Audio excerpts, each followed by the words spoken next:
Ya, Assalamualaikum warahmatullahi wabarakatuh. Saya Waalaikumsalam Fauzan warahmatullahi Maulana dan teman-teman saya akan menjelaskan tentang penerapan matematika diskrit dalam teknologi.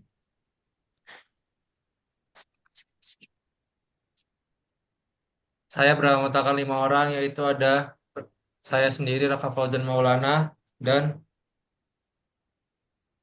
Saya Dimas Anggaraksa. Saya Dwiender Tegara Siarta. Saya Muhammad Habib Asyauki. Saya Muhammad Hussein Javier.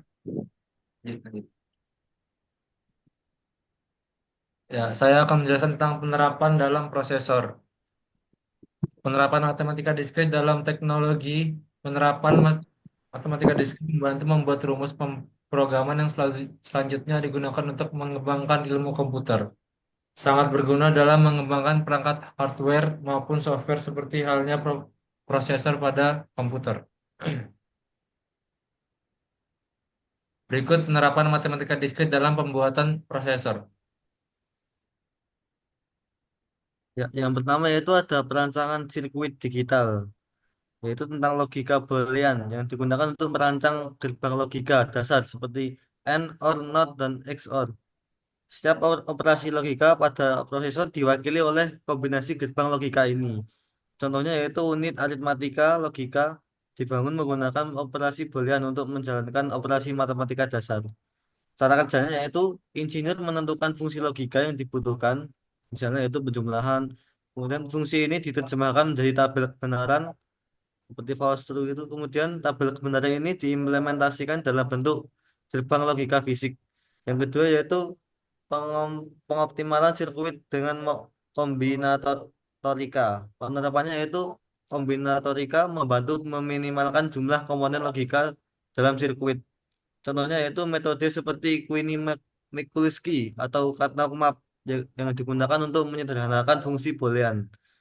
Cara kerjanya yaitu mengurangi kompleksitas rangkaian dengan mengidentifikasi redundansi. Dan hasilnya adalah sirkuit yang lebih cepat dan hemat energi.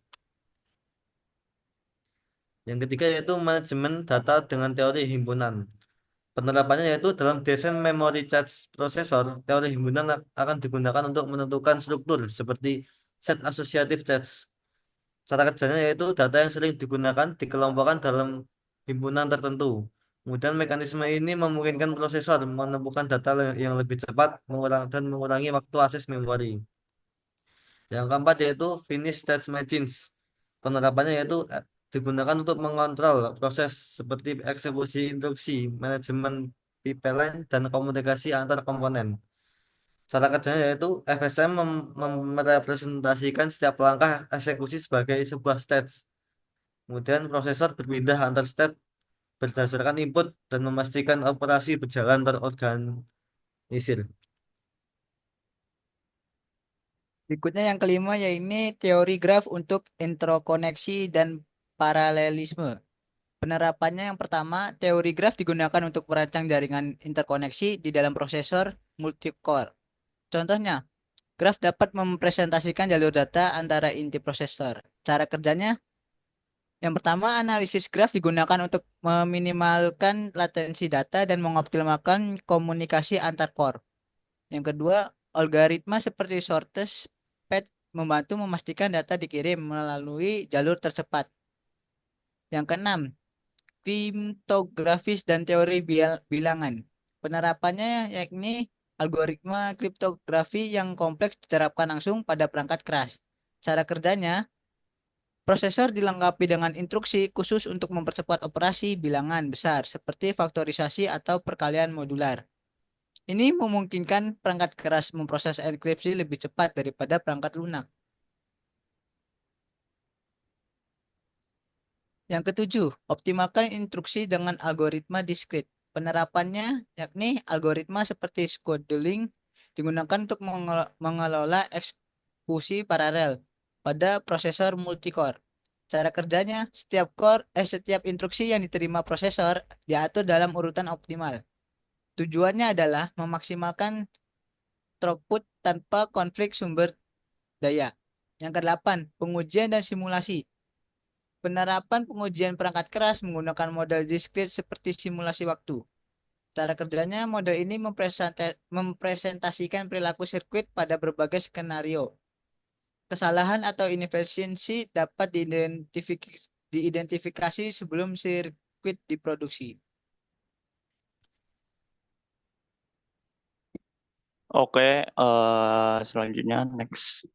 Yang selanjutnya ada beberapa tokoh pencetus prosesor. Yang pertama ada George Ball. Ya, ini memiliki kontribusi menciptakan logika Boolean yang menjadi dasar dari semua sirkuit logika digital. Penerapannya yaitu logika Boolean digunakan untuk merancang gerbang logika dasar dalam prosesor. Yang kedua, ada Claude Shannon. Kontribusi yang diberikan yaitu dikenal sebagai bapak teori informasi. Shannon menunjukkan bagaimana logika Boolean dapat diterapkan dalam sirkuit elektronik. Salah satu penerapannya yaitu karyanya membentuk dasar dari desain komputer digital modern. Next. Oke, yang selanjutnya ada John von Neumann. Kontribusi yang diberikan yaitu yang pertama merancang arsitektur komputer modern yang dikenal sebagai von Neumann arsitektur. Yang kedua ada arsitektur ini menetapkan konsep bahwa program dan data disimpan dalam memori yang sama. Salah satu penerapannya yaitu menjadi fondasi desain prosesor yang digunakan sampai saat ini. Yang keempat ada Alan Turing yang memiliki kontribusi yakni mengembangkan konsep mesin Turing, model matematika untuk perhitungan otomatis. Salah satu penerapannya yaitu membantu memahami batasan dan potensi mesin komputasi termasuk prosesor itu sendiri. Selanjutnya ada Maurice Karnaugh. Kontribusi yang diberikan yaitu mengembangkan Karnaugh Map, metode untuk menyederhanakan fungsi logika Boolean. Dan salah satu penerapannya yaitu digunakan dalam perancangan sirkuit prosesor untuk mengurangi kompleksitas. Yang berikutnya ada Gordon Moore. Kontribusinya yakni Gordon Moore adalah sebagai pendiri Intel Corporation dan penggagas Moore's Law yang memprediksi peningkatan jumlah transistor dalam chip pada prosesor. Penerapannya yaitu pandangannya mendorong inovasi dalam desain prosesor dengan meningkatkan efisiensi dan kinerja dari prosesor itu sendiri. Oke. Lalu yang ketujuh atau yang selanjutnya adalah Donald Crown 1938 yang berkontribusi sebagai ahli dalam algoritma struktur diskrit yang digunakan dalam pengembangan perangkat lunak dan perangkat keras yang diterapkan di penerapannya yaitu banyak ide Knut yang digunakan dalam optimasi algoritma yang dijalankan oleh prosesor. Yang ke-8 ada John Cook dari 1925 sampai 2002 yang berkontribusi, salah satu kontribusinya yaitu mengembangkan konsep arsitektur prosesor RISC atau Reduced Instruction Set Computer yang memungkinkan eksekusi instruksi lebih cepat. Nah, penerapan dari RISC ini adalah dasar dari banyak prosesor modern, termasuk prosesor ARM yang ada di sebagian ponsel. Next. Lalu yang terakhir ada Gen Amdahl dari 1922 sampai 2015 yang berkontribusi menyusun Arnold's Law yang menjelaskan batasan percepatan program pada sistem paralel. Nah, salah satu penerapannya yaitu membantu merancang prosesor multicore dengan lebih efisien.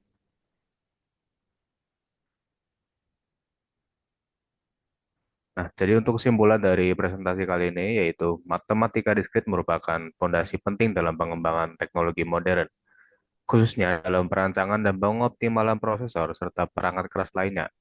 Melalui logika Boolean, desain sirkuit digital seperti ALU dapat diwujudkan, sementara kombinatorika berperan dalam penyederhanaan fungsi logika dan untuk meningkatkan efisiensi dan kecepatan. Selain itu, teori himpunan dan teori graf membantu dalam pengelolaan data serta desain interkoneksi pada prosesor multicore.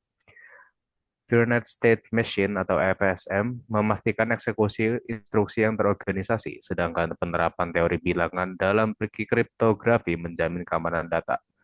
Kontribusi dari tokoh-tokoh seperti George Boole, Alan Turing, dan John von Neumann telah membangun dasar teknologi yang kita gunakan hingga saat ini. Pemahaman mendalam tentang matematika diskrit memungkinkan inovasi teknologi yang lebih efisien dan aman, memberikan dampak positif dalam menghadapi tantangan dunia digital di masa depan. Oleh karena itu, penting bagi kita untuk terus mengeksplorasi dan memanfaatkan matematika diskrit demi menciptakan teknologi yang lebih maju dan relevan.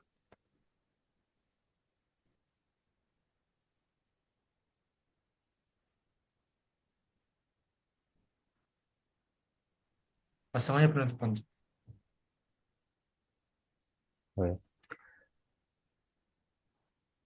Oke, mungkin segini dulu aja sekian dari presentasi kami dari kelompok 6. Sekian dan terima kasih. Wassalamualaikum warahmatullahi wabarakatuh.